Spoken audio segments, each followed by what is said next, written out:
व्यस्त।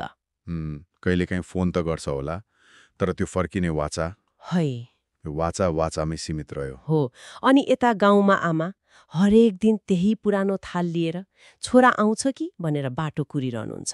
कस्तो होला त्यो पर्खाइ? मनमनै सोच्नुहुन्छ होला, आज पनि थाल ठोकिन्छ कि छोरा आउँछ कि। सायद अर्को साल। त्यो कल्पना गर्दा पनि गाह्रो हुन्छ। त्यो रित्तो थाल त्यो केवल भाडो त पक्कै होइन। होइन, त्यो त आशाको प्रतीक हो, धैर्यको।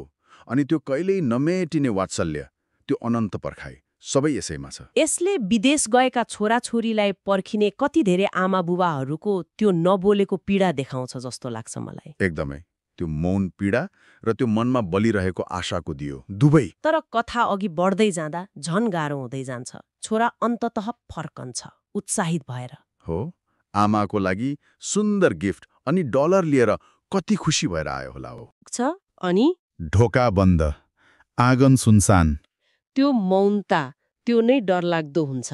अनि छिमेकीबाट थाहा पाउँछ छोरा आउने बाटो हेर्दा हेर्दै आमा त 1 महिना अघि नै बित्नु भएछ। बुढी आमाले त धेरै कुर्नुभयो, तर महिना अघि नै जानुभयो। त्यो सुन्दा छोरालाई के भयो होला? त्यो हातमा भएको डलर, उपहार सबै कति अर्थहीन भयो होला त्यति बेला। हो, कोठाभित्र पस्छ अनि कुनामा के देख्छ त? त्यही पुरानो रित्तो थाल। भात नभएको, तर आमाको माया, त्यो वर्षौंको पर्खाइ, आशा सबैले भरिएको। अनि छोरा भक्कानिन्छ, आमा म फर्किए नि तपाईको हात समाउन आएको। तर अब धेरै ढिलो भइसक्यो। त्यो पश्चातापले केही फर्काउँदैन। त्यो थालले प्रष्ट देखाइदियो नि भौतिक कुराहरू कति खोक्रो हुँदो रहेछ समय र साथको अगाडि। हो, यही नै र कथाले सबैभन्दा ठूलो प्रश्न उठाउँछ के पैसा र उपहारले समयमा दिनुपर्ने माया, त्यो साथको कमी पूरा गर्न सक्छ त? सक्दैन। सक्दैन नि। त्यो रित्तो थालले छोराको ढिलाइ र आमाको अधुरो पर्खाइलाई एकदमै पीडादायी तरिकाले देखाउँछ। डलरले त्यो थाल कहिल्यै भर्न सक्दैन। यसले समयको महत्त्व कति रहेछ, सम्बन्धमा उपस्थिति कति जरुरी रहेछ भन्ने कुरा झन् प्रष्ट पार्यो। अनि अन्त्यमा त्यो आमाको काल्पनिक आवाज, हो, छोरा म सधैँ यही थालमा तिमीलाई कुर्दै बसेकी थिएँ, आज पनि तिमी आएको महसुस हुन्छ। त्यो आवाजले एकातिर आमाको मायाको अनन्तता देखाउला, तर छोराको लागि त त्यो सधैँ घोच्ने पश्चाताप मात्रै बन्यो।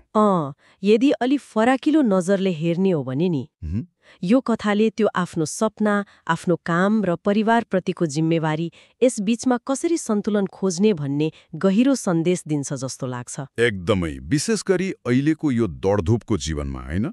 आफ्ना मान्छेहरू साथमा हुँदा उनीहरूको कदर गर्नुपर्छ भन्ने कुरा हो नि।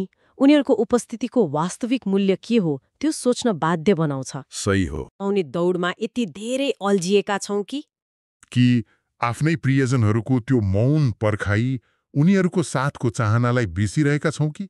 हो,